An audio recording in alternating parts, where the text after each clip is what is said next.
Queridas amigas, queridos amigos, hace un siglo, un poco más de un siglo, usted lo sabe mejor que nadie, el profesor doctor Agustín Parise de la Universidad de Maastricht. Hola profesora, qué gusto verla. Pensé que estaba usted haciendo las valijas para irse al Cusco. Venga, tome asiento. Hace más de un siglo, de repente se empezó a hablar en algunas universidades, en Estados Unidos fundamentalmente, de literatura y derecho. Al revés, law and literature, ¿no? Derecho y literatura. Con bastante rechazo. Yo creo que lo que salvó fue que algunos de los nombres que traían esta idea eran muy respetados. El nombre del juez Cardoso, por ejemplo, entre otros más, eran muy respetados. Pero hubo bastante resistencia. Ya en la segunda mitad del siglo XX, muy tímidamente, se empieza a hablar un poco de pasar de la literatura. Por supuesto, el teatro es visto como literatura, pero pasar al cine. Es muy lento, muy tímido el asunto, y todavía, hoy en día, en pleno siglo XXI, el binomio cine y derecho, que le hemos agregado en los últimos tiempos cine, televisión y derecho, ahora, Dios mediante, vamos a lanzar dentro de unos pocos días en la Universidad de Chile, por primera vez en nuestra región, a nivel de pregrado, la materia cine, televisión y derecho. Vamos a ver qué pasa, estamos abriendo camino gracias a la querida Universidad de Chile. Y todavía esto es, imagínense, estamos hablando de que en la Universidad de Chile vamos a lanzar por primera vez, y una de las primeras a nivel mundial, si no la primera, la materia de pregrado, cine, televisión y derecho. Todavía cuando ponemos los anuncios de actividades de cine y derecho, tenemos gente que pasa y pone caras. Yo no sé si practican esas caras. Esta gente debe tomarse un tiempo en su casa frente a un espejo, Sandro, y practicar caras. Porque le salen muy bien, cara de que eso se practica con vinagre, ¿no? Uno huele vinagre y saca caras, ¿no? Y ese tipo de cosas. Pero resulta que ya en el siglo XXI, sí se dice, eso es en turco, sí, viene de karakulik, una expresión muy típica del sultán, sí. Pero entonces, la cuestión es esta. De hecho, cara es negro en turco, así que podría ser algo negro, ¿no? Pero lo cierto es que en el siglo XXI damos pasos más adelante. Tenemos a personas como la profesora doctora Andrea Laura Gastrón, que nos acompaña, vicedirectora del Departamento de Ciencias Sociales, que se ponen a trabajar con, como bien lo mostró el otro día todo el equipo que disertó en la Academia Nacional de Medicina, que acá están presentes varios de los que disertaron, artes plásticas y derecho. Artes plásticas y derecho. Agustín trayendo la lección de anatomía, ese espectacular cuadro de Rembrandt van Rijn, y Andrea trayendo estatuas cuando no está trabajando con grafitis directamente. Hay que tener presente que, por ejemplo, hoy en día tenemos relevados de la parte de Pompeya que está desenterrada, que todavía es poca, tenemos relevados ya la mayor parte de los grafitis, y nos estamos enterando de cosas del derecho romano a través de grafitis en Pompeya. Porque, como pasa hoy en día, a ver, después del estallido social de Chile, yo todavía con gas lacrimógeno en el aire, salí a sacar fotos, ¿te acuerdas? Sí. Salí a sacar fotos en Santiago, en la parte central, epicentral del estallido, a sacarle fotos a los grafitis. Porque terminado el estallido social, en las paredes, que por otra parte se habían aumentado, porque por temor a que rompieran vidrios y demás, se habían colocado vallados rápidamente de madera, de chapa, entonces había aumentado muchísimo la superficie para los grafitis, ¿no? Esto es ideal para los grafiteros, ¿no? Lo mejor que puede ser el grafitero es que le pongas chapas o que le pongas maderas, porque entonces tiene más espacio. Y realmente los grafitis que dejó el estallido social fueron interesantísimos porque eran grafitis en enorme medida jurídicos. En enorme medida jurídicos. ¿No? Empezando por una palabra central en todos lados, evade. ¿No? Evade, o sea, la palabra evade por todos lados. O sea, no cumplas con la ley. No cumplas con la ley, pero mandado eso como un mensaje, no cumplas con la ley. Y luego la cantidad de grafitis llamando a la reforma constitucional. O sea, decir, hombre, esta gente salió a la calle y pintó reforma constitucional por el derecho al agua, etcétera. O sea, hemos ido abarcando y viendo que lo jurídico no era para nada estudiar las leyes. Y de repente nos dimos cuenta que en realidad las facultades de Derecho son lugares, o podrían ser lugares muchísimo más interesantes que lo que creíamos que eran. Y que la decisión de estudiar Derecho no necesariamente es un síntoma para un diagnóstico de sadomasoquismo. Cosa que se creía hasta ese momento. Y cuando los niños o niñas le decían a los papás, quiero estudiar Derecho, y los papás no eran abogados o abogadas, normalmente al día siguiente tomaban cita con el psiquiatra, diciendo, mira, ojalá esto se pueda todavía resolver. Si están los primeros estadios, se puede resolver. Ya cuando está en un nivel 4, es terminal, no hay vuelta que hacer. Cuando los padres eran abogados, entonces no se daban cuenta, se ponían tristes un poco, pero nada más que eso. Pero si las facultades de Derecho son otra cosa, y son lugares donde se piensa de manera crítica y demás, entonces sí. Entonces es interesante, ¿no? Entonces vale la pena ir a la Facultad de Derecho. Y ahí vino el tema de estudiar la música. Y estudiar la música. Cuando se produjo el estallido social tuvo música. Tuvo música. Era permanente. Había bailes. Había aparatos con altoparlantes pasando música, determinada música. Determinada música. Inmediatamente se hizo un video, que me lo mandaron enseguida, realmente muy bien hecho y muy conmovedor, con las imágenes del estallido y la música de Inti Illimani, la eterna música de Inti Illimani, El pueblo unido jamás será vencido, y realmente te emocionaba mucho ver esa composición. O sea, que el estallido tuvo música, pero aparte también funcionó musicalmente, si se quiere. Y la música en el derecho está presente desde épocas muy antiguas. Es muy posible que las normas remotas se cantaran.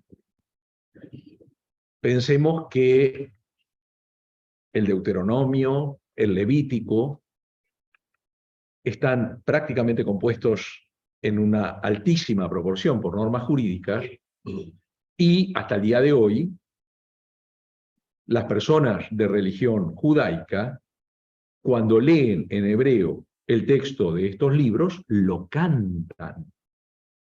De la misma manera que el Corán, cuando se lee en árabe, se canta. Se recita, pero se recita cantado. Es muy posible que las leyes antiguas se entonaran en África, donde todavía sigue habiendo música en los juicios, lo hemos visto muy claramente hace poco, donde todavía sigue habiendo música en los juicios, y se canta en los juicios. Se canta en los juicios, ¿no? Es una cosa notable. No, vamos, en África cantan por todo, ¿no? Pero se canta en los juicios, y es muy posible que también se cantaran leyes en la antigua Islandia, en el periodo del hombre que dice la ley, de manera que la relación entre derecho y música es cualquier cosa menos disparatada. Cualquier cosa menos disparatada. Y yo acá quiero hacer un agradecimiento muy especial a estas dos personas que tengo acá al lado y que ustedes pueden ver en este momento. Se trata, más allá, de la querida profesora magíster Elizabeth Cecilia Silva, y se trata, más acá, del querido profesor magíster Nelson Basile Neto, con otros nombres más, pero que no los sueles usar. Pero en Brasil, vamos, ¿no? Nombre, ¿cuántos nombres le ponemos? 7. Bueno, es poco, bueno. Conocido, sin embargo, generalmente nosotros como el almirante Nelson. Y les tengo que agradecer mucho a ellos y a todo el equipo que se formó alrededor de ellos y ellas, que han abierto un equipo de investigación y de trabajo dentro del Departamento de Ciencias Sociales de esta Facultad de Derecho de la Universidad de Buenos Aires, dedicado al tema de música y derecho. Dedicado al tema de música y derecho. Y la verdad es que ya hemos tenido muy interesantes productos y, entre otras cosas, ambas tesis de maestría presentadas y defendidas con gran éxito en la Universitat de Girona, en Cataluña, y que han trabajado sobre distintos aspectos de esta relación. Elizabeth realizó el primer trabajo que yo sepa en el mundo sobre los derechos humanos en las letras de Joan Manuel Serrat. Vamos, en Cataluña, no es poco decir, en Cataluña. Y Nelson hizo su tesis sobre los derechos humanos en la música durante la dictadura militar brasileña.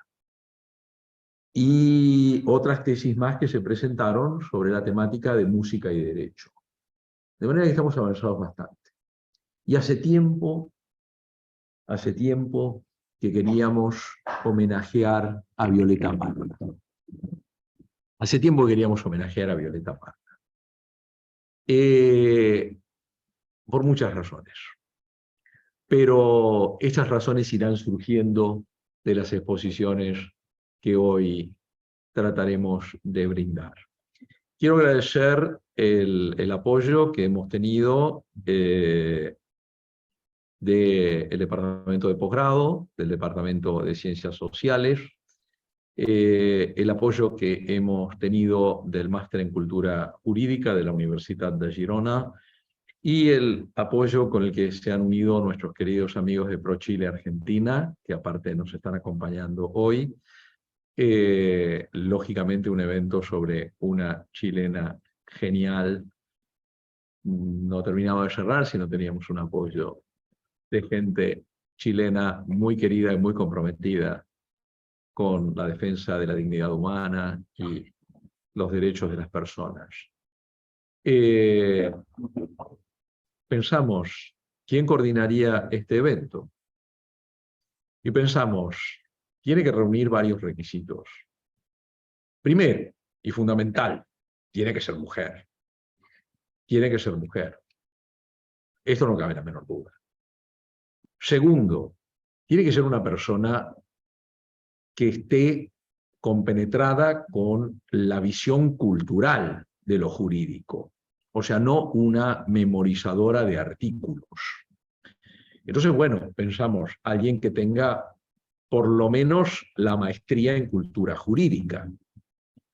Luego pensamos, tiene que ser una persona que provenga de la Latinoamérica profunda,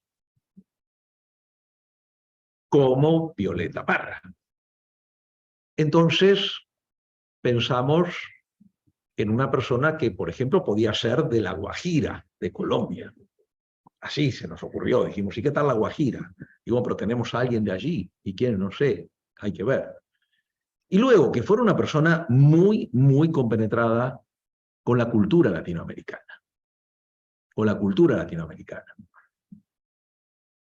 Y entonces, claro, la profesora Verónica Lescano Galardi dijo, pero ¿acaso tenemos alguna persona que pertenezca a una etnia indígena de La Guajira y que como tal la pueda representar culturalmente? ¿Acaso hay algo así? ¿Será posible? Y el profesor Olaza Pallero dijo, pues sí. Se trata de María Isabel Cabarcas Aguilar, noble embajadora de la etnia Wayuu.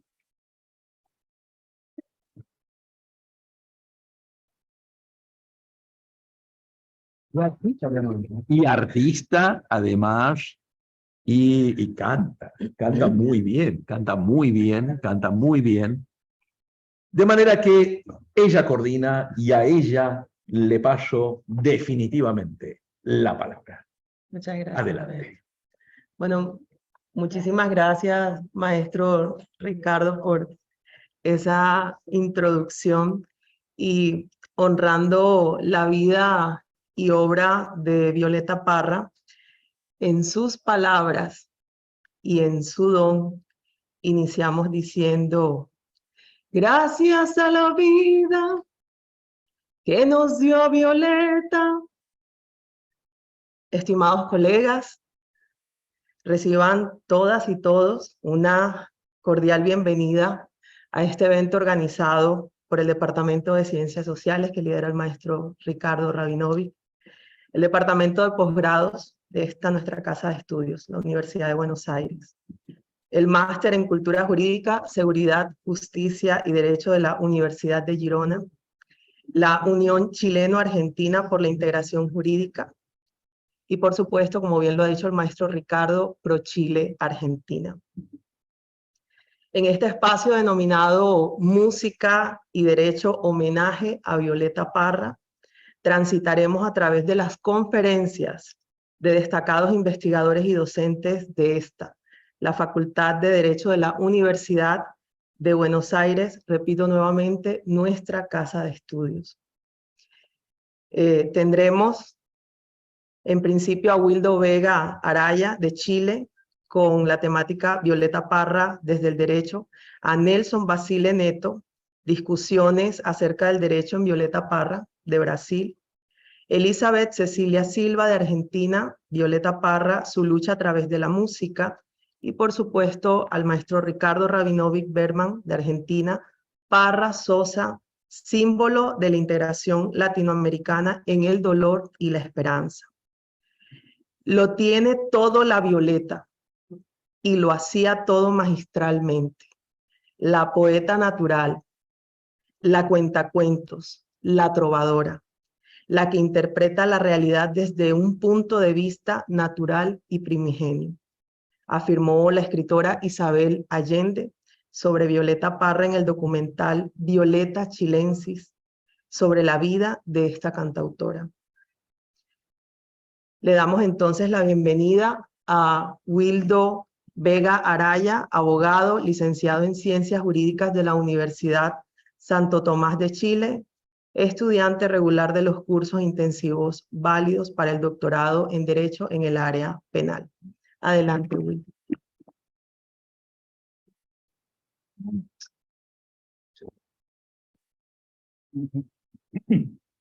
Muchas gracias, querida María Isabel. Buenas tardes. Perdón, si hablo un poco bajo.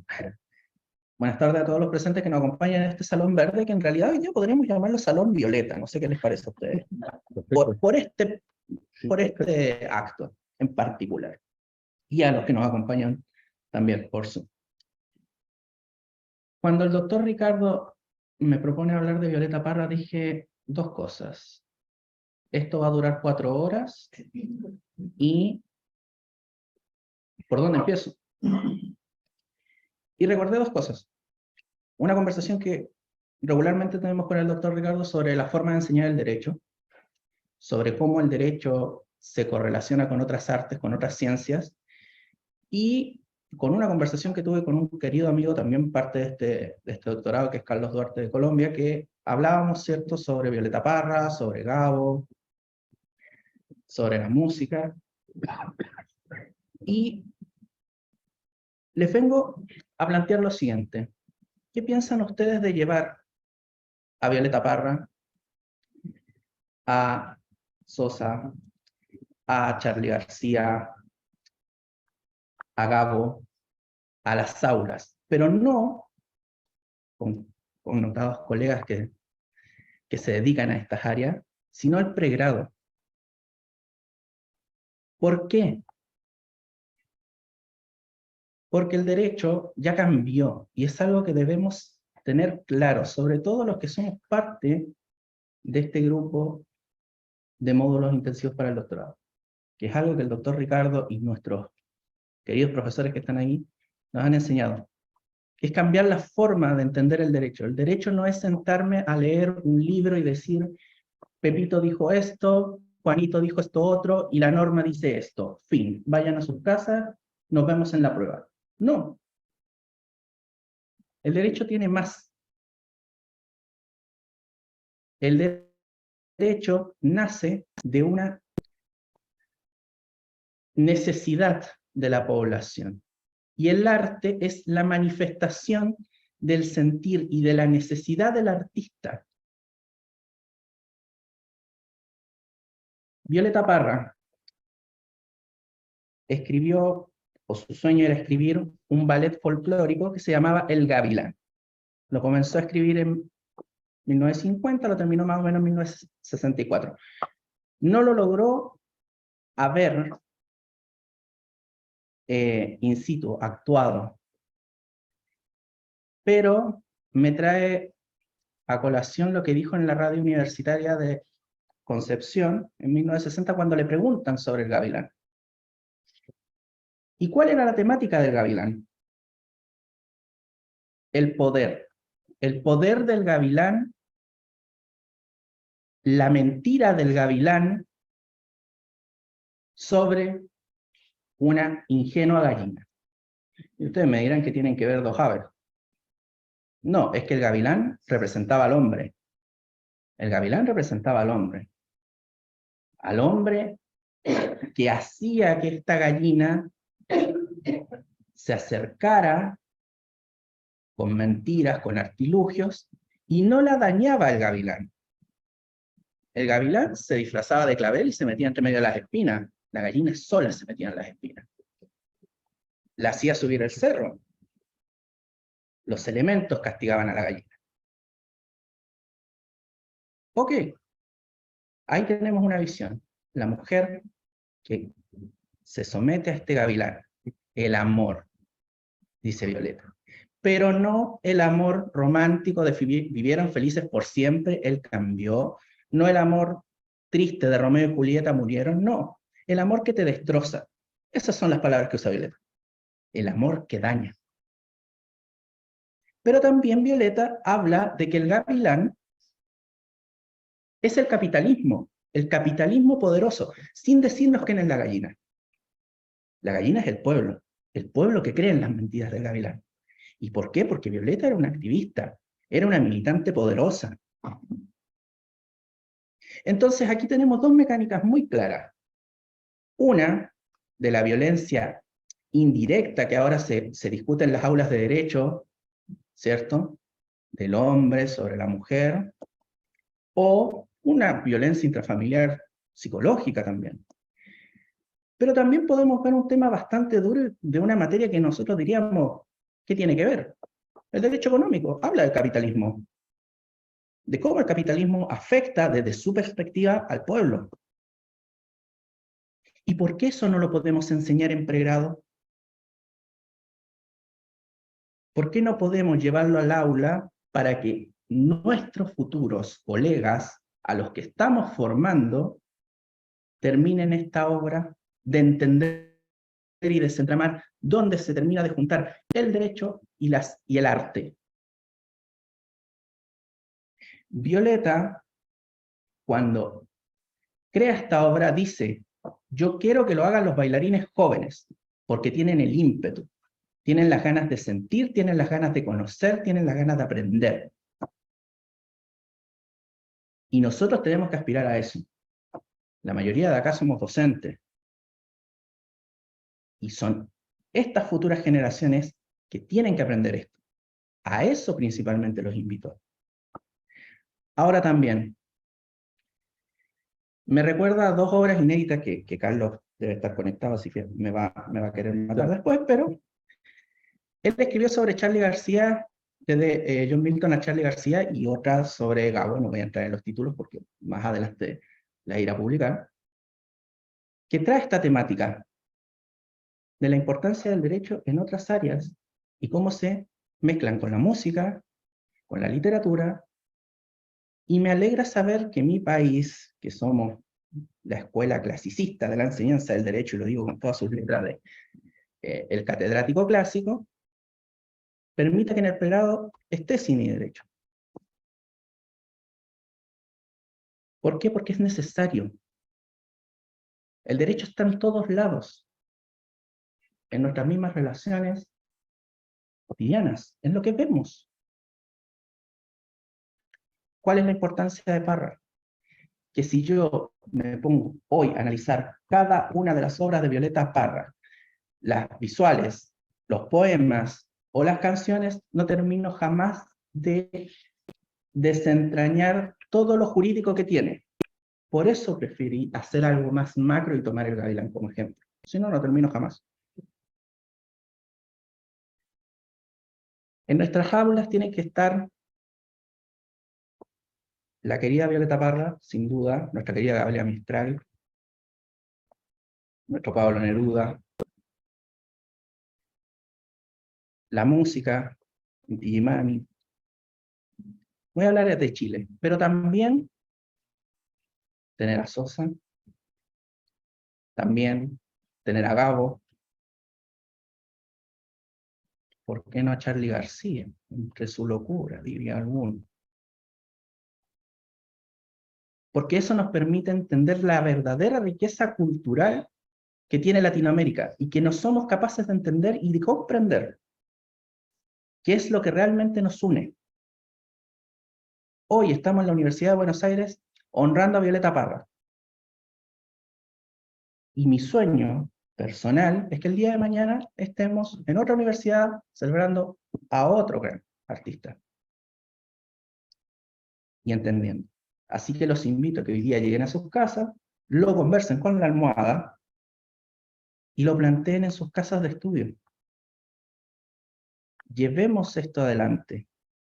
Accionemos, que es una palabra que me enseñó mi pareja acá en Argentina. Accionar.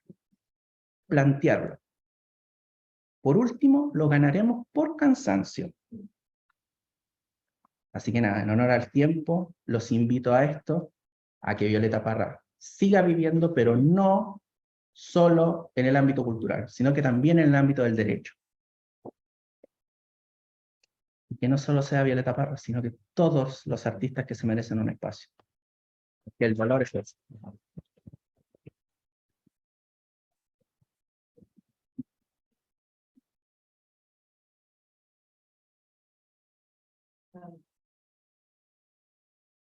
Muchísimas gracias, Wildo, por tan profunda disertación. Y a continuación le concedemos el uso de la palabra a Elizabeth Silva. Ella es abogada recibida de la Universidad de Buenos Aires, magíster en Cultura Jurídica, Seguridad, Justicia y Derecho por la Universidad de Girona, doctoranda de la Universidad de Buenos Aires y docente de Historia del Derecho de la misma universidad. Como lo ha contado el maestro Ricardo, junto con nuestro estimado Nelson Basile Neto, forma parte del grupo de investigación de música y derecho. Adelante, Elizabeth. Muchas gracias, María Isabel. Buenas tardes a todos. Bueno, yo les quiero contar un poquito de lo que para mí quería compartir con ustedes, que es un poco en sí la lucha que tuvo Violeta y que la demostró en su música, ¿no es cierto? Porque Violeta del Carmen Parra Sandoval nació el 4 de octubre de 1917, el mismo año de la Revolución Rusa, que vamos a hacer este paralelismo, ¿no es cierto? En el seno de una familia tradicional del sur de Chile. hija de una campesina y un profesor de música, hermana de poetas y cantores, y madre y abuela de músicos e intérpretes notables, de acuerdo a lo que ella misma expresara en Décimas, su autobiografía en forma de verso.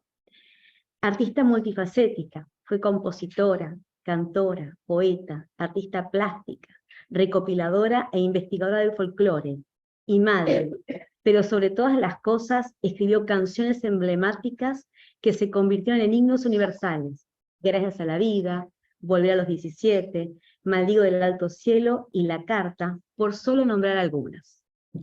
En sus letras vamos a poder descubrir la mayor pasión de Violeta Parra, su pueblo. Su trabajo musical logró rescatar el folclore más puro de la tierra chilena, pero también fue precursora de un género musical que rompió los estándares de ese folclore de la época. Sus composiciones están construidas sobre la base de una profunda crítica social. Esa música tan comprometida, tan auténtica, va a ser el inicio de lo que se iba a conocer un poco más adelante como la nueva canción chilena, de la que también iba a formar parte en algún momento Víctor Jara. La vida no fue fácil para Violeta. Le da muchos golpes, pero aún así ella sigue adelante.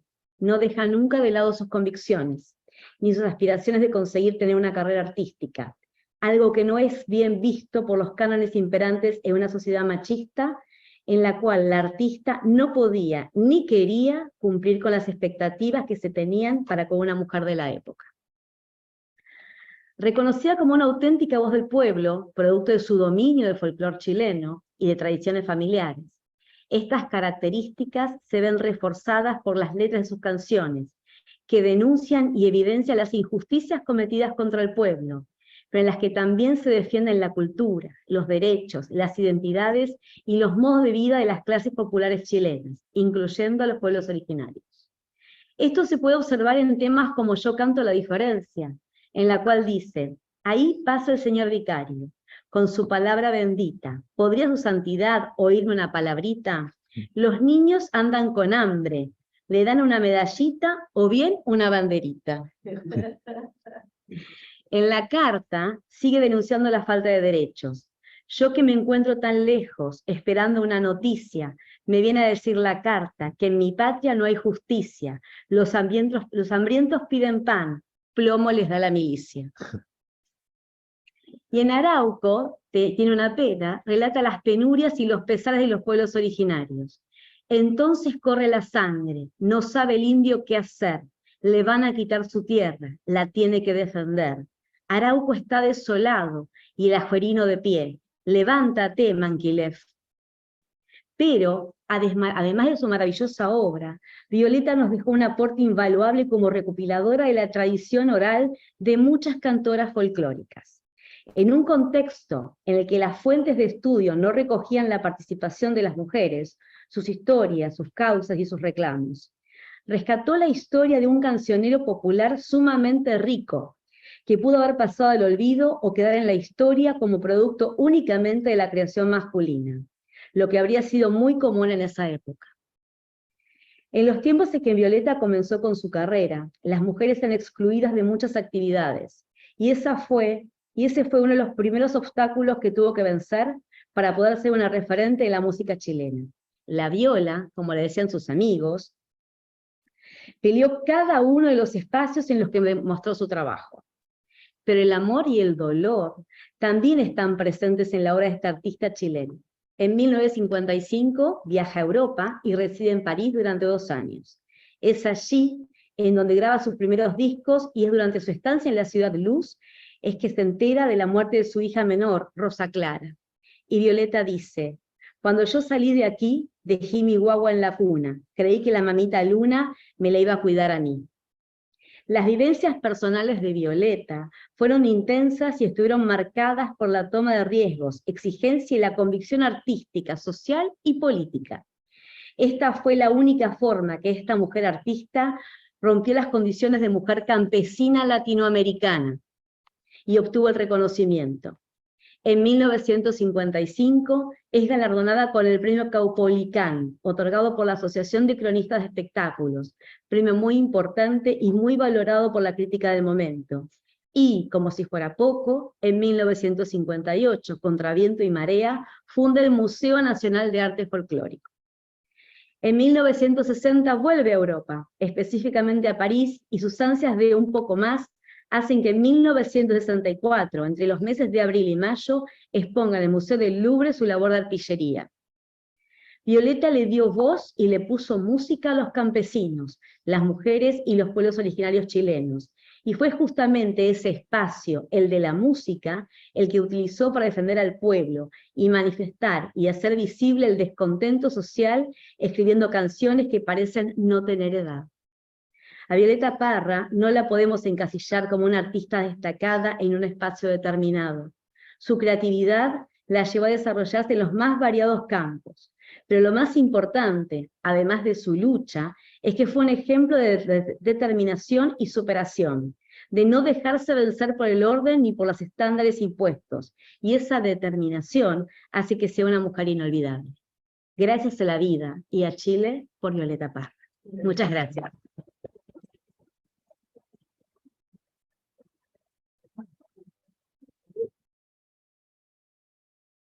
Muchísimas gracias, estimada Elisa, por tu presentación. Y siguiendo el orden de la agenda de conferencias en este evento, le corresponde a continuación el turno a Nelson Basile Neto, nuestro colega de Brasil, abogado y profesor máster en Cultura Jurídica, Seguridad, Justicia y Derecho de la Universidad de Girona, doctorando por la Universidad de Buenos Aires, presidente de la UBAIG, miembro de las comisiones de Derechos Humanos, Derecho Electoral, Igualdad Racial y miembro del Tribunal de Ética de la Orden de los Abogados de Brasil. Adelante, Nelson. Gracias.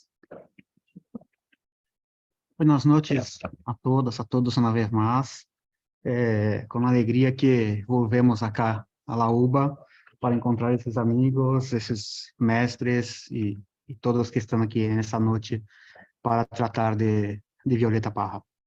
Assim que eu quisiera começar, como dizia Violeta, dando graças a Ricardo e ao Departamento de Ciências Sociais por nos permitir criar esse grupo de estudos e nos permitir criar esses espaços de discussão que não teríamos oportunidade em outras universidades.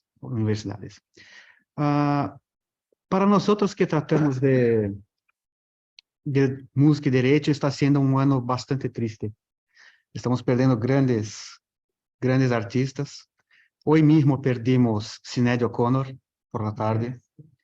E eu, como falava com Elizabeth, estávamos tentando evento com outra grande que se foi de Brasil, que foi Rita Lee, também muito influenciada por Violeta Parra, por Mercedes Sosa, e que era também uma mulher forte, guerreira e demais, que deixou muito para a música e para o direito. Assim que eu havia pensado de iniciar falando um pouco desta relação de Rita Lee com Violeta, pero no lo haré.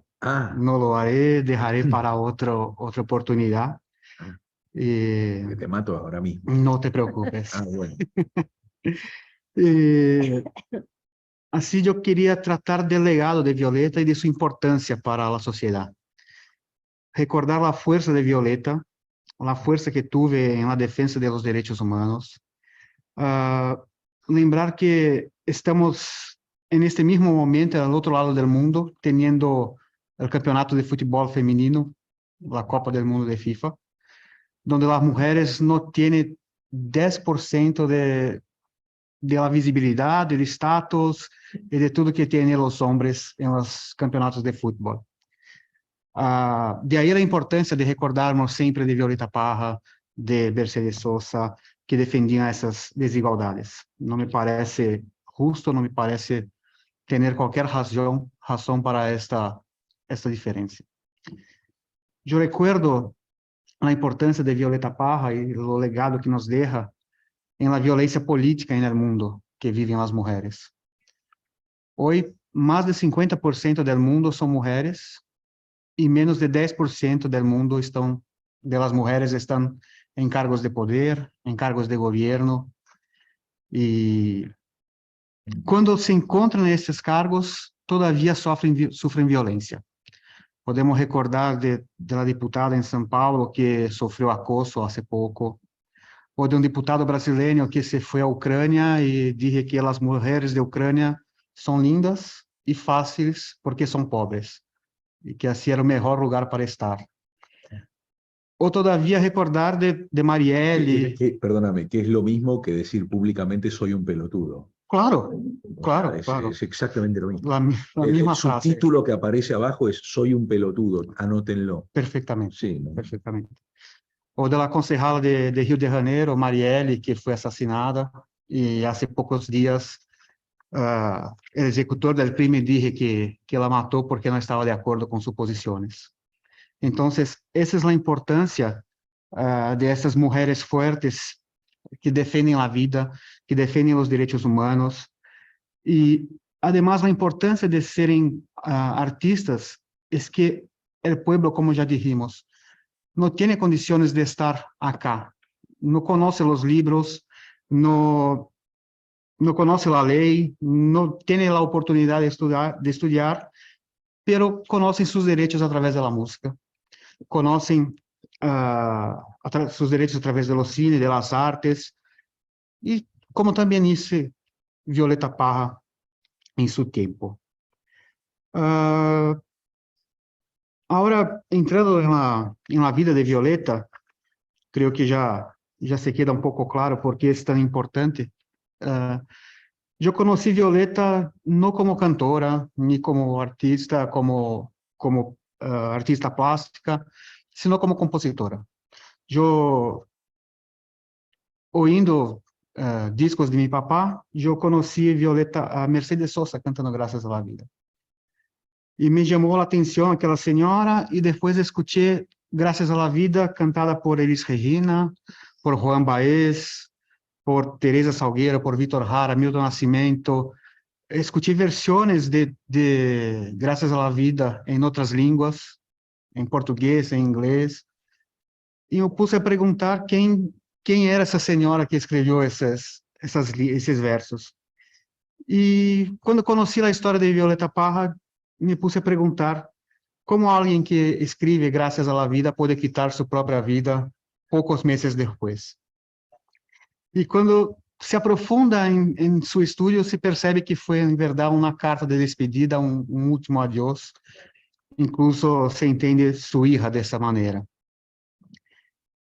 Y se percibe que estaba agradecida de todo lo que había hecho, de todo lo que había vivido, de todo lo que había dejado para el pueblo de Chile, el pueblo de todo el mundo, y no porque ainda lo haría. Fue un adiós. Y ella que fue una artista, como dije, Elizabeth, multifacética, cantante, pintora, escultora y demás, fue mucho más un símbolo de resistencia, un símbolo de fuerza. Y para entender lo que fue Violeta, hay que entender el contexto político y social que vivía Chile. Cuando, por la mayor parte de su vida, Chile enfrentaba momentos de inestabilidad política, social, una dictadura, así como enfrentamos en todos nuestros países latinoamericanos por tanto tiempo. Y yo creo que por eso Violeta es tan importante para todos los países de Latinoamérica y no solo para Chile. Su música con frecuencia abordaba los temas de justicia social, de desigualdad. Sus letras abrazaron a la gente común, los pobres, traían sus sufrimientos, sus sueños, y cantaba sobre los trabajadores rurales, los marginales, los esquecidos, mostrando toda la lucha que tenían todos los días por una vida mejor.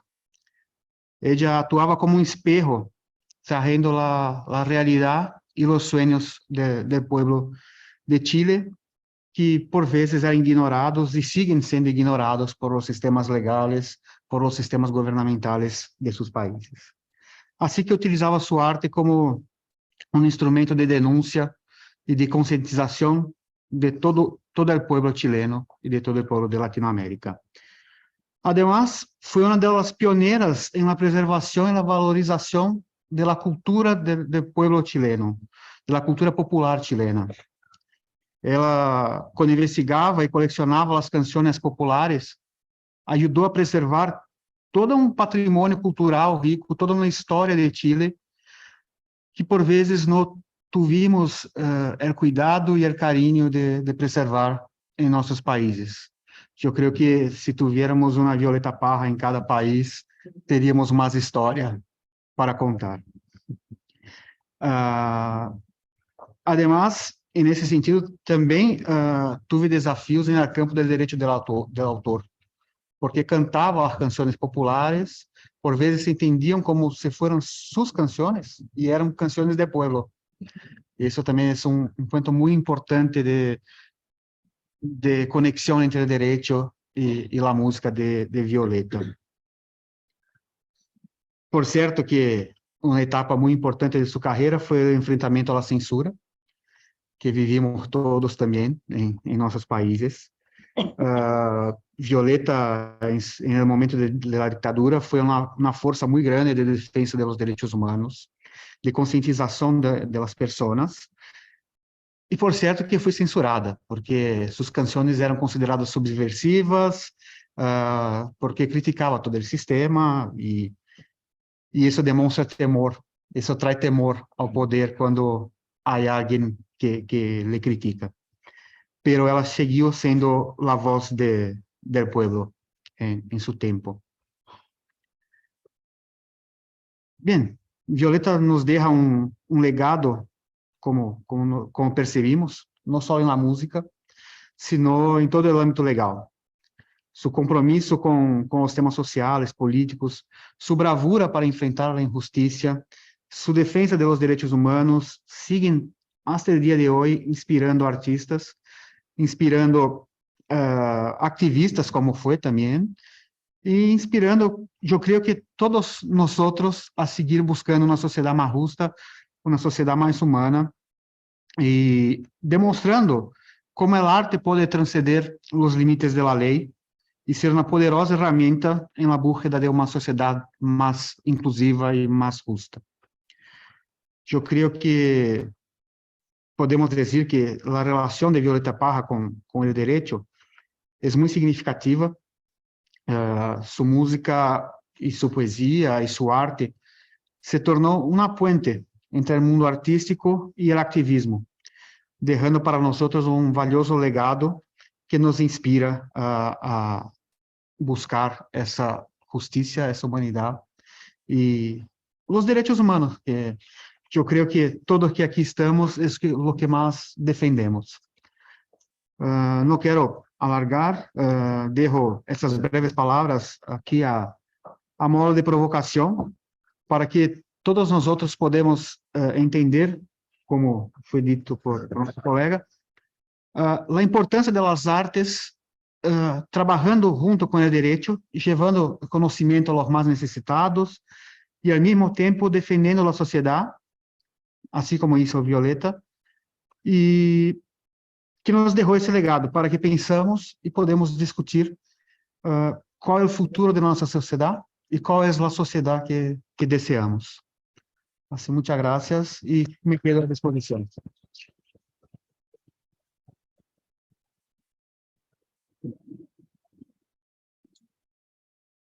Muchísimas gracias, estimado Nelson, por tu excelente intervención y por seguir contribuyendo a este sendero que se ha abierto para comprender un poco el majestuoso valor de la vida y obra de Violeta Parra. Y para continuar en este camino, a continuación le corresponde el turno a nuestro muy estimado maestro Ricardo Rabinovi. Todos sabemos quién es, a qué se dedica, pero quisiera recordarles que es un tejedor de fraternidades. Maestro, adelante. Muchas gracias. Muchísimas gracias, querida amiga. Muy bien. Yo me voy a dedicar en unas pocas palabras, nada más, y agradeciéndoles por haberme permitido este espacio, en esta reunión, a la relación que mencionaste y que mencionaste también entre Parra y Sosa. Mercedes Sosa era casi 20 años más joven que Violeta Parra. Como ella, había nacido en el interior de su país, en Tucumán, tierra de fuerte presencia de las tradiciones americanas antiguas. Ambas llegaron en el seno de familias humildes, no de extrema pobreza, pero familias humildes, familias muy conectadas con la vida popular. En el caso de Mercedes, era una familia peronista. Ella recuerda que era francamente peronista, que los papás incluso viajaban a Buenos Aires para el 17 de octubre, cuando había tren gratis, que en esa época lo había, para viajar al 17 de octubre, estar en Buenos Aires. Pero familias bien vinculadas con las tradiciones locales. Las dos cantaron desde niñas. Violeta lo hizo acuciada por la pobreza. Mercedes no. Violeta se casó a los 21 años, por primera vez. Mercedes a los 22. El primer matrimonio de Violeta duró 10 años, el de Mercedes 8. No siguieron mucho más lejos los paralelismos en este sentido, porque Mercedes quedó destrozada cuando la abandonó su marido. Ella dijo en un reportaje: una chica tucumana se casa para siempre, dijo. Y la verdad es que con una visión del matrimonio que podría llegar a llamar la atención en una mujer tan sólidamente comunista como sería Mercedes Sosa después, le afectó muchísimo en su vida. No fue el caso de Violeta, que tuvo bastante aventuras y vidas amorosas posteriormente.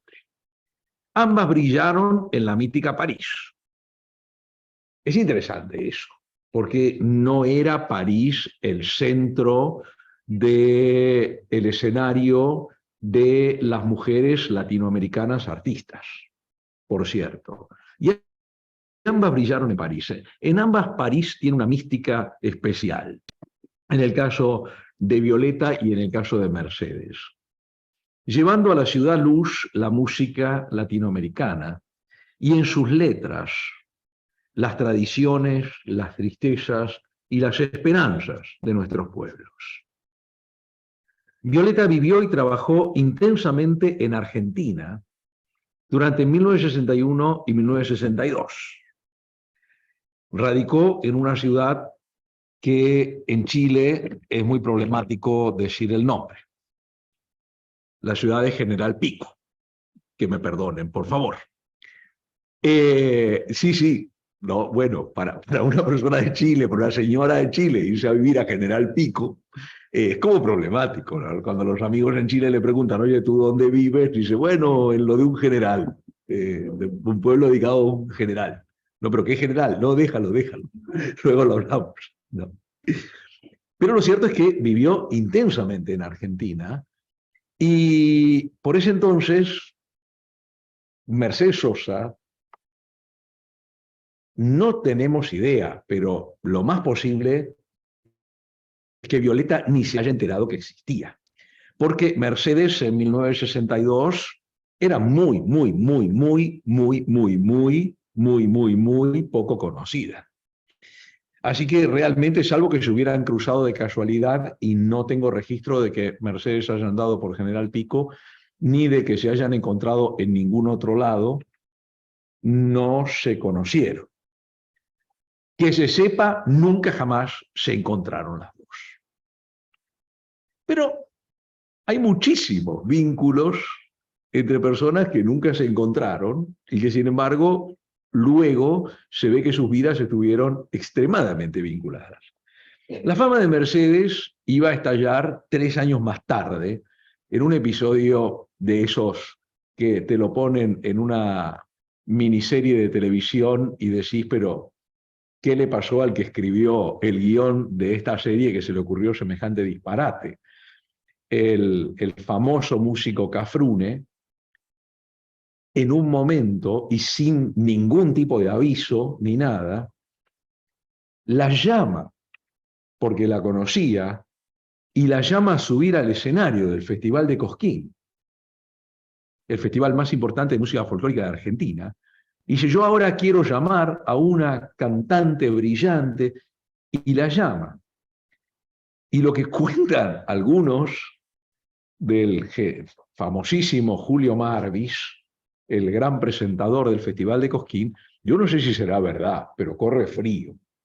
Dicen que Marvis dijo, ¿quién es esta mujer con pinta de sirvienta? No sé si realmente Marvis lo habrá dicho, pero uno de los que estaban ahí en ese momento comenta, no sería muy amigo de Marvis, ¿no? Porque si no se hubiera guardado el comentario, pero dice que Marvis comentó esto, nadie sabía. Ella pasó al escenario, llamada por Cafrune, cantó algo y la gente quedó encantada. A partir de ahí comienza a surgir en el 65 la fama de Mercedes, pero Violeta ya había abandonado la Argentina.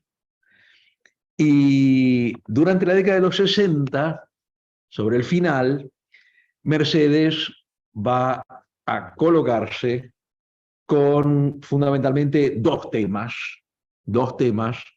que forman parte de los temas que en Argentina la gente joven de los 70s, toda, absolutamente toda, cantábamos, que eran la famosísima Canción con Todos, que dicho sea de paso, en Chile fue propuesta en un encuentro internacional como himno no oficial de América Latina. Salgo a caminar por la cintura cósmica del sur, y que la hemos cantado acá en algún evento de cierre del programa, que hemos repartido las letras y la hemos cantado, y Alfonsina y el mar.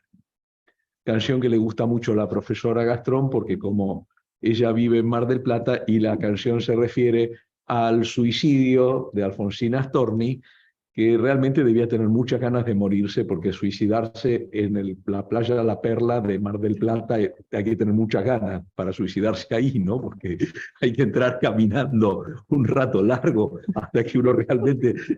¿no? Y aparte en todo momento uno puede salir, ¿no? O sea, hay que tener muchas ganas de suicidarse. No es como tirarse en un risco, ¿no? Una cosa así.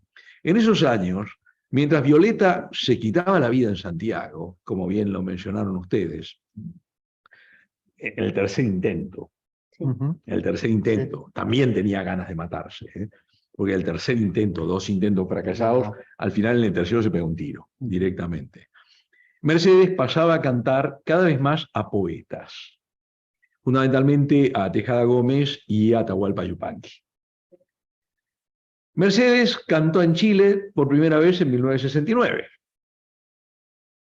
Como se ve, no se encontraban.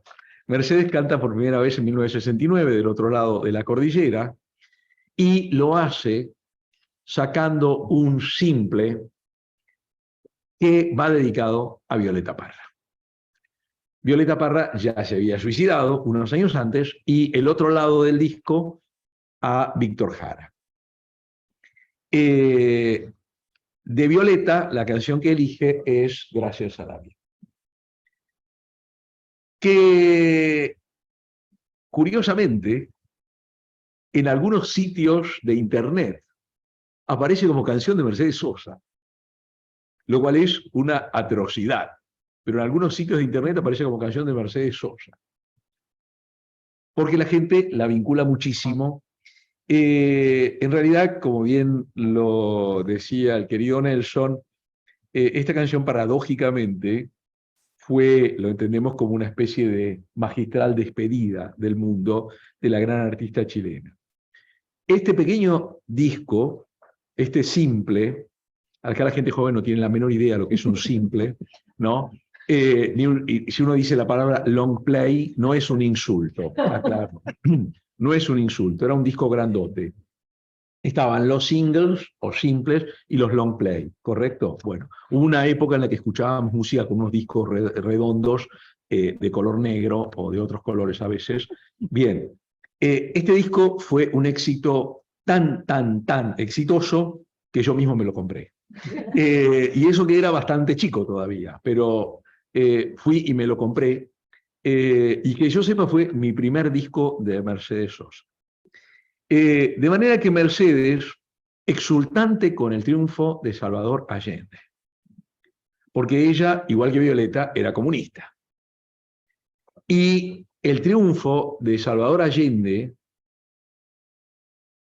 le produce una enorme sensación de extasiarse, porque hay que pensar que el triunfo de Salvador Allende, por una elección democrática, era de alguna manera, a ver, en aquellos años yo era un joven comunista y el triunfo de Salvador Allende significaba la posibilidad de que el socialismo llegara a América Latina para todos los que nos oponíamos a cualquier forma armada de llegada al poder y considerábamos que era una barbaridad tomar las armas o poner bombas o cosas por el estilo. La llegada del socialismo al poder en Chile de manera democrática era un mensaje. Era un mensaje. Y Mercedes realmente lo toma de una manera extraordinaria y entonces vuelve a interpretar Gracias a la vida, pero ahora va por más. Y entonces hace un long play, un disco grandote, llamado Homenaje a Violeta Parra, integrado totalmente con temas de Violeta Parra.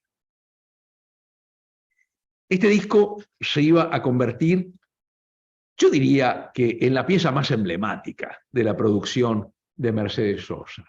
Por lo menos creo que estaremos de acuerdo en que una de las más emblemáticas. Para los jóvenes argentinos que vivíamos en esos años complicados entre las dos dictaduras argentinas, La Negra, como a ella le gustaba que la llamasen, aclaro esto, no es un calificativo despectivo ni racista de ninguna manera, en todo caso tendría que ser la India, pero a ella le gustaba que la llamara La Negra. Ella en realidad se llamaba, en la familia se llamaba Marta, y se llamaba Aide. Pero la conocían como Mercedes y ella decía, y para la gente soy La Negra. La Negra se volvió un objeto de culto con este disco. O sea, este disco no podía no tenerlo. No había muchacho o chica con algún grado de compromiso social o político que no tuviera el homenaje a Violeta Parra en su casa. Podías tener 4 discos en tu casa, pero uno de los 4 discos era el homenaje a Violeta Parra. Si no tenías el homenaje a Violeta Parra, era porque eras una persona irremediablemente metida con la ultraderecha conservadora y muchas veces en esos casos tenías guardado el disco debajo de la cama para que tus padres no lo vieran. Pero lo cierto es que lo tenía todo el mundo. Pero además las canciones las cantábamos. Las cantábamos alguien que tocara la guitarra y cuando nos reuníamos a la noche, a la tarde, las cantábamos las canciones. Y nos las sabíamos, todas las canciones, de memoria. Y conocimos a Violeta Parra. Me pasó lo mismo que te pasó a vos, aunque con cierta diferencia de edad, el momento digo, porque yo debo reconocerlo, debo confesarlo públicamente delante de la representación de Pro Chile Argentina. Yo no conocía realmente la obra de Violeta Parra. Yo conocía a Violeta Parra porque me la presentó Mercedes Sosa.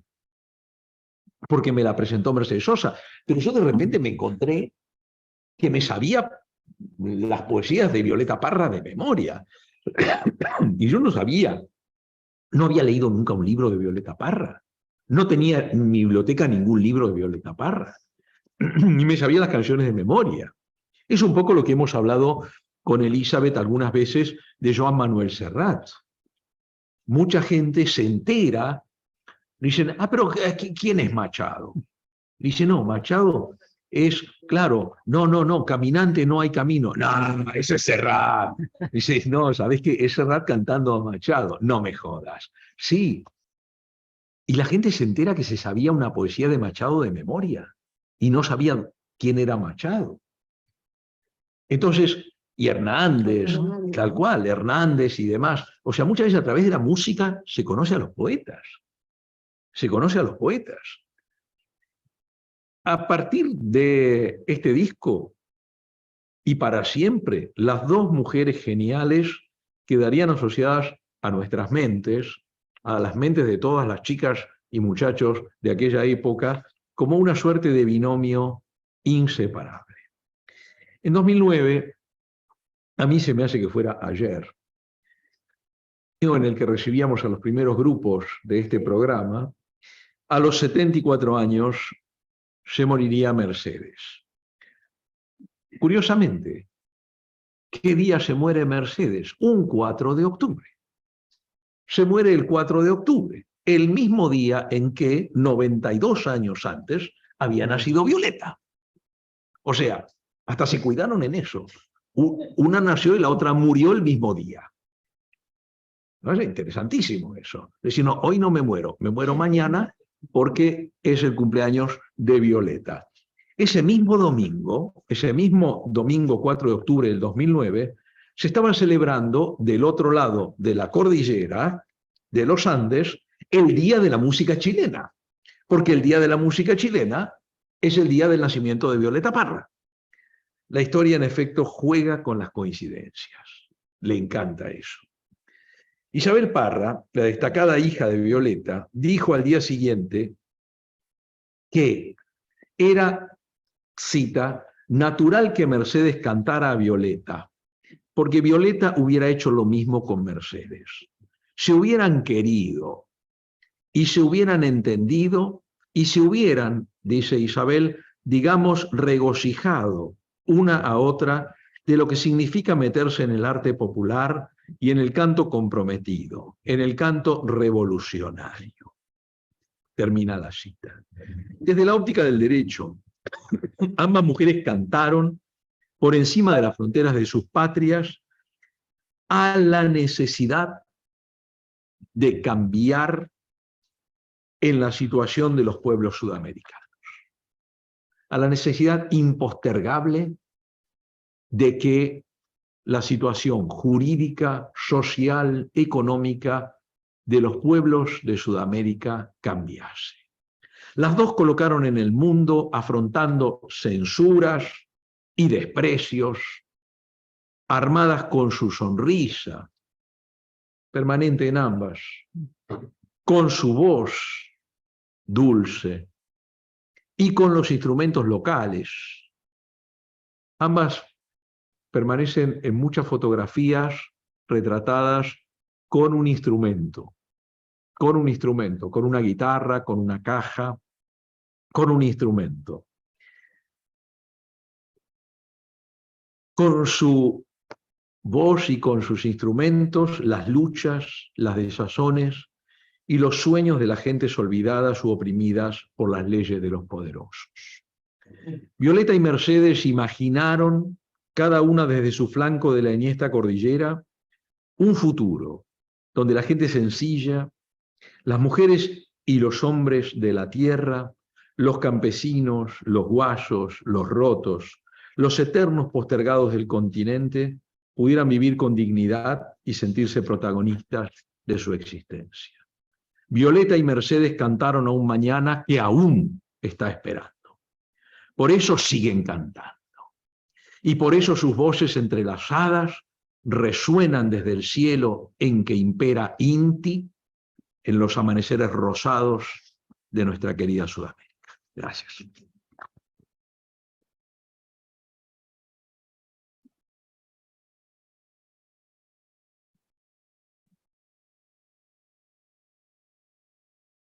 Muchísimas gracias, maestro Ricardo, por tan extraordinaria intervención. Y a continuación abrimos el espacio para preguntas comentarios adicionales del público o quienes se encuentran por Zoom también quieran hacer. Adelante. El profesor doctor Agustín París, por favor. Sí, buenas noches a todos. Darle gracias a los expositores. Una reflexión y una pregunta en general para todos los discusiones. La reflexión es se relaciona con la expresión, que el arte se expresa de distintas maneras y vimos en Violeta la multiplicidad de vertientes donde brotan, ¿no? Una vertiente natural. Y eso no lo puedo dejar de vincular con la revista Lecciones y Ensayos que está atrás de estas paredes. Ignacio Winicki fue el fundador, bueno, el que daron alumnos, pero él apoyó ese movimiento en el 56. Él decía que cuanto más queremos saber de derecho, menos tenemos que leer derecho. Y eso era porque él asumía que todos sabíamos el derecho porque lo estudiábamos acá, pero cuando vamos más allá, cuando vamos a la música, cuando vamos al arte, cuando vamos a las otras representaciones, ahí puede brotar de una forma muy especial. Esa es la reflexión.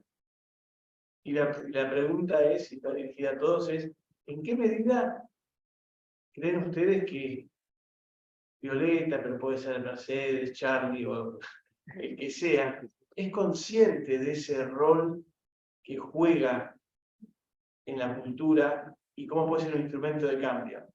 A veces sabemos que son conscientes, a veces no. ¿Cuál es su sensación específicamente con Violeta Parra? Gracias. Oh, qué difícil, ¿no? Bueno, yo te digo lo que yo pienso, porque obviamente no estoy en la cabeza de Violeta, pero yo creo que Violeta era consciente primero por el lugar de donde ella venía. No venía de una clase acomodada, ni mucho menos. La labor que se puso a las espaldas, que era primero recopilar todo el andamiaje folclórico chileno, que no, hasta ese momento no se lo tenía consciente, y sobre todo si uno empieza a hablar todas las canciones de Violeta, no es que creo que era muy consciente porque ella quería reflejar, o sea, quería demostrar al mundo lo que estaba pasando, porque creo que era su forma de intentar cambiarlo, o por lo menos ponerlo sobre la mesa para hacer algo para que se pudiera cambiar, o fuera el foco y poder sacar alguna mejora a la situación de muchas partes de la sociedad que eran totalmente no tenidas en cuenta. Por ejemplo, la parte de los campesinos, y sobre todo en esa época en Chile, que no era para nada tenido en cuenta, ni hablemos de los pueblos originarios, y sobre todo de la mujer. Violeta lo que hizo fue plantarse y decir yo soy así, y siendo así quiero lograr esto. No se quedó en la casa. De hecho, como bien decía Ricardo, ella se casó por primera vez y tuvo 10 años divorciada, y por lo menos si se divorció a los 10 años de casada, en lo que yo encontré fue que también se divorció porque ella no quería seguir los cánones que le exigían a la mujer de la época. Entonces creo que era muy consciente de lo que ella quería y quería demostrar en sus canciones. Son canciones muy directas, yo puse algunas estrofas y son muy directas, no es que deja nada librado del pensamiento. Yo creo que era muy consciente de lo que ella quería lograr. Creo, como dijo Ricardo, que es algo que está todavía en stand-by, que se sigue logrando día a día porque quería muchos cambios. Y creo que esos cambios, esa música, por eso sigue tan vigente hoy en día, sobre todo en nuestras sociedades, que todavía nos falta tanto cambiar y nos falta llegar a tanto también, ¿no? Pero es una cosa muy personal mía en base a la investigación que yo hice, pero yo creo eso fervientemente. Como también te puedo hablar que Charlie sabía perfectamente lo que sabía cuando cantaba, lo cantaba en la época de la dictadura. También Serrat sabía qué canciones iba cantando en la época del franquismo. Entonces creo que todos, en su medida, querían intentar cambiar o querían intentar conseguir más cosas a través de su arte, de su música, específicamente música de derecho, ¿no? Pero también a través de la pintura y demás. Yo solo agregaría que yo pienso así como tú, de que sí eran conscientes de que estaban haciendo. Solo no esperaban que sería necesario todavía por tanto tiempo y sigue necesario. Sí, en ese aspecto, adhiero a lo que dicen los colegas, y también señalar, Violeta tenía una particularidad que ella misma reconocía, de que habían ciertas canciones que no las podía cantar cualquiera. ¿Por qué? Porque tenía que ser una voz con dolor, con desgarro. Esas eran las palabras de Violeta. Eso era lo que quería transmitir. El sufrimiento, el dolor, lo que sentía ella desde su experiencia. Así quería generar el cambio, que el que lo escuchara sintiera esa misma sensación. Así que no, siento que todos los artistas de alguna u otra forma, en su contexto, tratan de transmitirnos esa realidad y con el timbre de voz o ocultándola, ¿cierto? Por el contexto histórico que están viviendo, pero eran muy conscientes de los cambios que querían lograr y que muchos de esos cambios todavía no se han plasmado y están pendientes. Bueno, primero es una muy buena pregunta, Agustín. Yo creo que en el caso de Violeta Parra y de Mercedes Sosa, coincido con ustedes plenamente, no tengo la menor duda. En el caso de otros músicos y músicas latinoamericanos y latinoamericanas, tengo por ahí un poco de duda en el sentido de si realmente ven el tema o han visto el tema con una coordenada jurídica. Y creo que en esto somos un poco responsables en las facultades de Derecho, porque nos hemos proyectado sobre las comunidades como criaturas de la ley. Criaturas que se dedican a los códigos, a los libros, a las leyes. Nos hemos aislado de la sociedad. Nos hemos mostrado en un compartimiento estanco con relación a la política, incluso a veces hasta sosteniendo el disparate en las aulas universitarias de que en derecho no nos ocupamos de política, o de que no se viene a hacer política a la facultad de Derecho, como si fuera posible ser profesora o profesor de Derecho y no tener una posición o una actitud frente a las grandes cuestiones políticas, lo cual a veces es visto como la peor de las hipocresías y la peor de las mentiras a la que uno más miedo le tiene. Pero creo que somos un poco responsables de que yo pienso que de repente un Charly García, como mencionabas, Los Prisioneros, Inti Illimani, etcétera, sí piensan, como en general los artistas que tienen estas posiciones, estoy pensando en la trova cubana, por ejemplo, en todo el movimiento, estoy pensando en Calle 13, estoy pensando en Juan Luis Guerra, estoy pensando en muchos músicos y músicas de nuestra gran patria.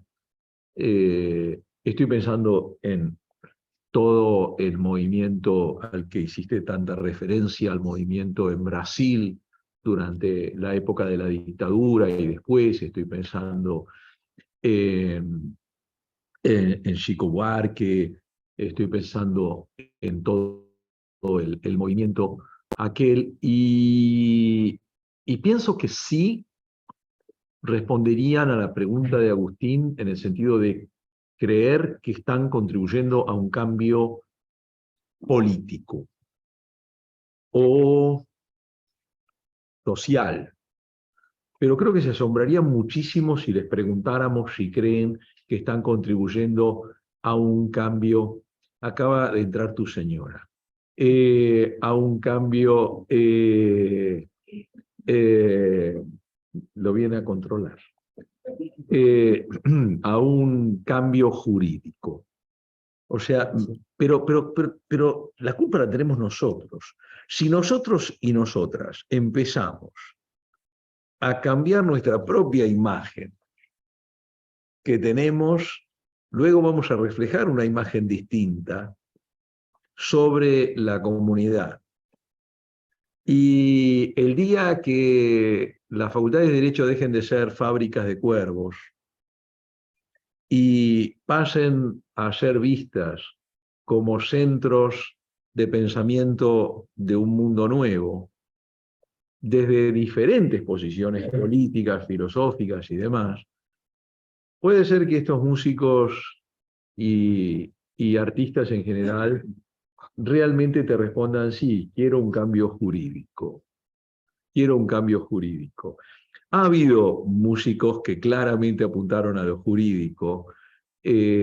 Hablábamos hace poco con un distinguido profesor de esta facultad durante el momento en el cual acá se debatía la cuestión del divorcio vincular, precipitada por el fallo Sejean, en los primordios del periodo democrático post-dictadura, aparecen las eternas viuda e hijas de rock and roll, ¿no? Que cantan la familia argentina. La familia argentina que sigue siendo. Yo ahora en la Universidad Central de Chile, en mi curso de familia, se los he pasado y se reían mucho, ¿no? Hoy en día resulta tan inocente esa canción, porque hoy en día es una canción que no tiene ninguna referencia sexuales, que es súper delicada, pero la canción, porque claro, frente a la cuestión de la instalación, por fin en Argentina, de nuevo, porque ya había habido divorcio vincular en los finales del periodo peronista, pero la reinstalación del divorcio vincular, ¿y qué pasaba? Que había toda una oposición que decía, esto va a destruir la familia argentina, ¿no? Entonces, la familia argentina, es intocable la familia argentina. Entonces, la viuda e hijas de rock and roll hacen una extraordinaria canción que se llama La familia argentina, parodiando a la familia argentina. Yo les recomiendo, hay varias versiones en internet, yo les recomiendo que la escuchen en YouTube, pero pónganse en los 80s, en el periodo que ya pasaron muchos años, y sin dudas que la viuda e hijos de rock and roll tenían muy claro, una banda de mujeres, ¿no? Tenían muy claro que estaban propugnando una reforma jurídica. Ahí sí, porque era el divorcio. Ahora, ¿se tiene conciencia en general de que esas reformas son jurídicas? Yo tengo mis serias dudas. Nosotros sabemos que todos estos cambios tienen que pasar por lo jurídico, porque si no, no hay cambio alguno. Pero nosotros lo tenemos muy claro, pero lo tiene claro el pueblo, lo tienen claro los artistas, ¿no? Pienso en Silvio Rodríguez, cuando dice, un obrero me llama artista, ¿no? Un obrero me llama artista. O sea, somos verdaderamente quienes estamos en las facultades de Derecho, hemos transmitido esto. A ver, ¿cuánto hace que pusimos música y derecho en la Facultad de Derecho de la Universidad de Buenos Aires? Gracias a esta gente. ¿Cuánto hace? Nada, fue ayer, fue antes de ayer. Entonces, en la pandemia. Entonces, podemos suponer que los cantantes se vinculen, los cantantes de protesta, como se dice normalmente, se vinculen con lo jurídico, ellas y ellos. Yo tengo mis serias dudas. Ahora sí, nosotros acá hemos vivido algunos momentos realmente espectaculares, que no me los voy a olvidar nunca, cuando en el aula magna de la facultad, con la profesora doctora aquí al lado mío, hicimos el evento sobre heavy metal y derechos humanos, y trajimos para hablar en el aula magna de la facultad al vocalista del grupo Serpentor, de heavy metal, que vino con todo su look de heavy metal, ¿no?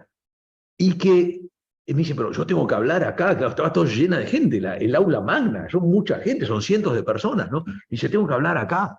Le digo, sí, claro que tenés que hablar.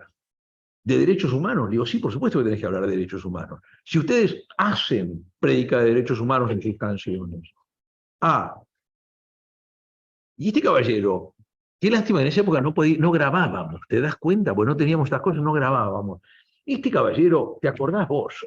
Da una conferencia espectacular, espectacular. Termina la conferencia, lo miro, le digo, ¿vos no querés ser profesor acá en la facultad? Me dice, ¿cómo voy a...? Quédate, Carla Jazmín, quédate.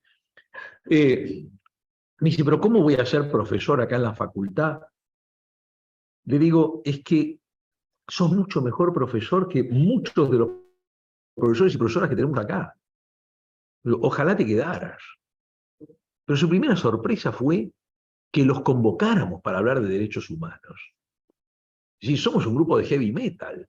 Vos sabés que el heavy metal argentino tiene un compromiso muy fuerte con los derechos humanos y se diferencia del heavy metal europeo, por ejemplo, que es muy complicado.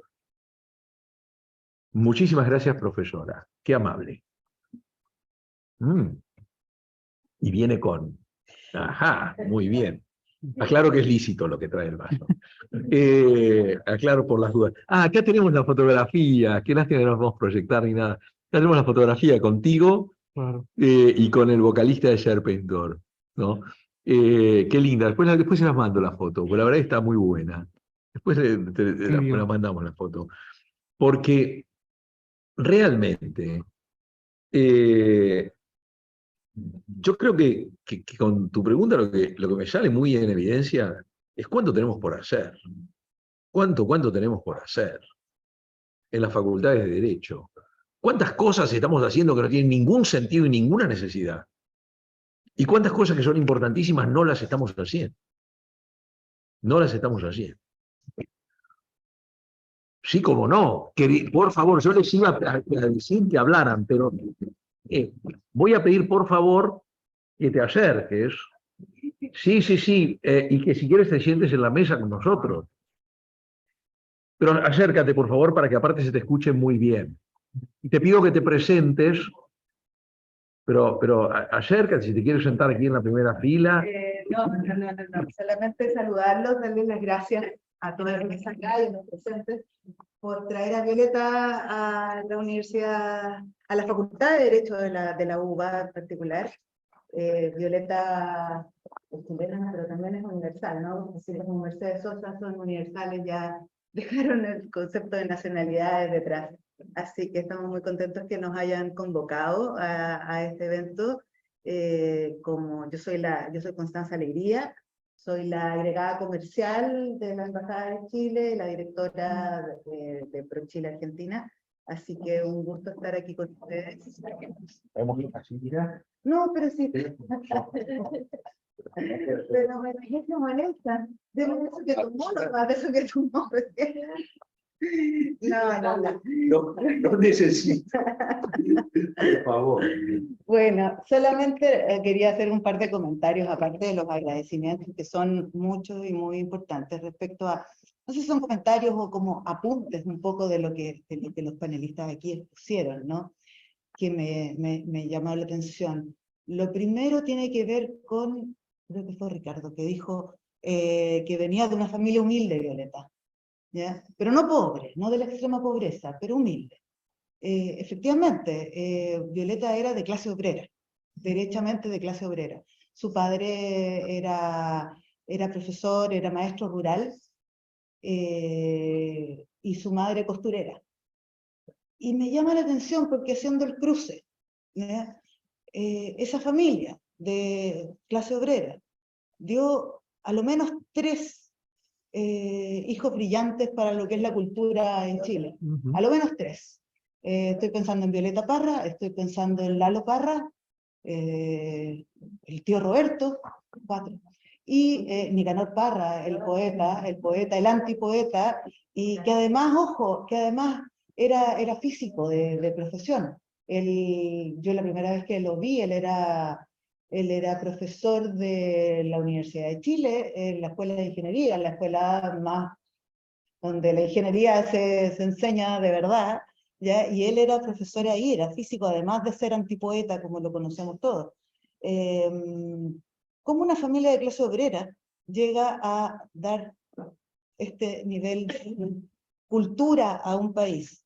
Bueno, porque la clase obrera en los años 30, en los años 40, en los años 50, en el siglo pasado, tenía otro nivel cultural producto de, yo qué sé, la educación, la formación, la conciencia cívica, la conciencia de clase, etcétera, etcétera, etcétera. Bueno, eso quedará para los sociólogos que hagan el análisis, pero sí, o sea, creo que ese es un elemento súper importante, el ver que, no sé si están, cuáles son las probabilidades hoy de que eso suceda, ¿ya?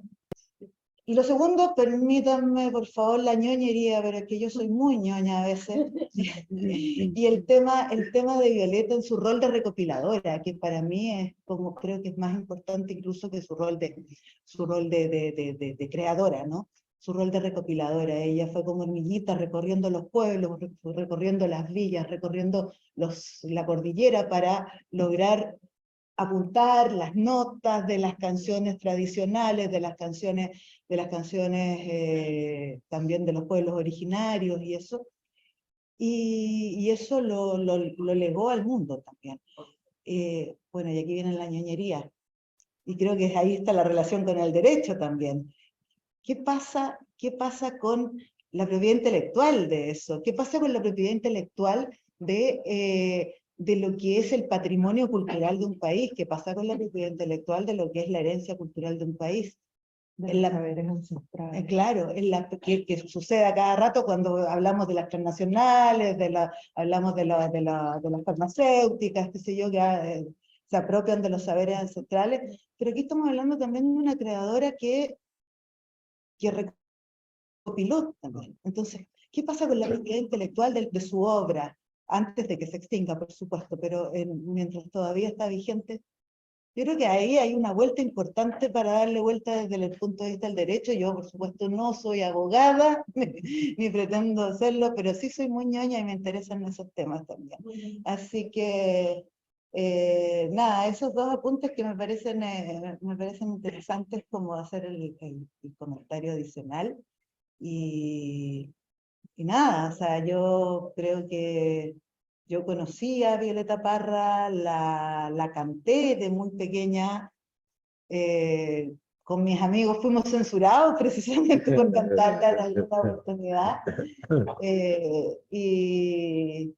Y nada, bueno, y solamente, y una tercera reflexión que tiene que ver con, desde una mirada un poco más feminista, que tiene que ver con lo fácil que es criticar a una mujer. Me quedo dando vuelta a esto de que tenía cara de sirvienta, Mercedes Sosa. Lo fácil que es criticar a una mujer a partir del clasismo, a partir del racismo, a partir de todo ese tipo de taras que tenemos los seres humanos, pero lo usamos y es como gratuito hacer la crítica a una mujer. A Violeta no me cabe la menor duda que le tienen que haber dicho lo mismo y a su espalda en muchas oportunidades. Y me recordó esto, un caso de hace poco, hace un par de años, porque no hemos cambiado mucho. Hace un par de años, Ana Tijoux, que es una cantante chilena, música chilena, que ha ganado Grammys, que tiene su música en películas en Hollywood, o sea, un nivel de éxito superior, digamos. Y en un medio una vez se refirieron a ella como que tenía cara de nana. Nana es la forma ciútica, la forma cheta que tenemos en Chile de referirnos a las sirvientas. O sea, hace 4 años todavía le estábamos diciendo a una mujer exitosa, talentosa, que tenía cara de nana y tenía que disculparse por eso en un Lollapalooza, creo que fue. Entonces, bueno, ¿cuánto hemos cambiado? ¿Y cuán poco hemos cambiado? Creo que eso es una reflexión que quería dejarte. Y ya hablé demasiado. No, al contrario, pero quédate. Creo que se diría, a ver, tú me corriges mi chileno, pero creo que se diría que el que dijo eso era un cuico, ¿no? En argentino está bien dicho, el argentino es muy preciso, es un pelotudo. Bueno, fíjate, Eduardo, que estamos exportando términos. Estamos exportando términos. Muchísimas gracias. Muchísimas gracias. Bueno, estamos sobre las 8 y entonces vamos a pasarte nuevamente la palabra para que pongas un cierre a esta reunión que a mí me parece que ha estado muy buena. Me parece que ha estado muy buena, realmente. Adelante. Bueno, hay un fragmento con el que creo que podríamos cerrar, que me lo ha compartido una compañera chilena de la defensa de Violeta Parra. Tengo entendido que es en las letras de su hermano Nicanor, y dice: para verte mejor, cierro los ojos y retrocedo a los días felices. ¿Sabes lo que estoy viendo? Tu delantal estampado de maqui. Tu delantal estampado de maqui. Río Cautín, Lautaro, Villa Alegre, año 1927, Violeta Parra.